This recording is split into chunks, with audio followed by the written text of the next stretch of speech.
As we aim towards being able to prove congruence between two triangles and move towards what are called proofs, I wanted to just take a minute and kind of remind you of our four big theorems: side, side, side, side, angle, side, angle, angle, side, and angle, side, angle.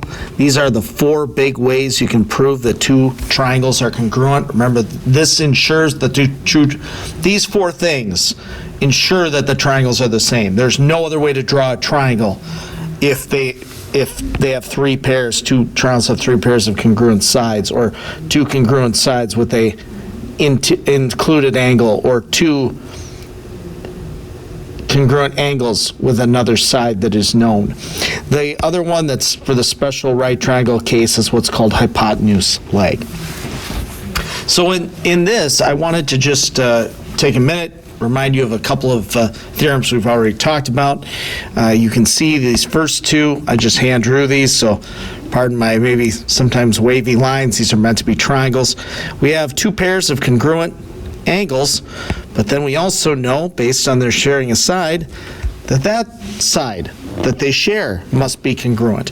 So these two triangles must be congruent by angle, side, angle, because they have two angles and the side between those angles. Next, you can see that I've marked in a congruent angle. I've marked in a congruent pair of sides. We also know, because we have some vertical angle relationships here, that these two angles are equal. I should make them like this, because they're across from an intersection.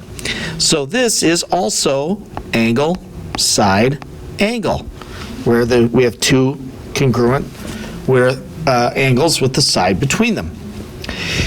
Down here we've got two pairs of congruent sides, and we've got another pair here.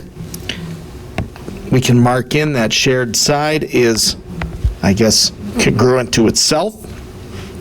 So these two triangles are congruent because they have three pairs of congruent sides. Finally, these two triangles that are formed here, we've got a pair here and a pair here of congruent angles.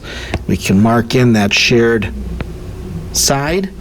So these two triangles are congruent by angle, angle, side, because notice that the side is not in between the two angles. So again, just marking things in. Don't forget to always mark in your vertical angles, because you know that those will be equal. And don't forget to mark in your shared sides, and that's called the reflexive property. If this helped you, please like and subscribe for more math help. I have an entire playlist on geometry.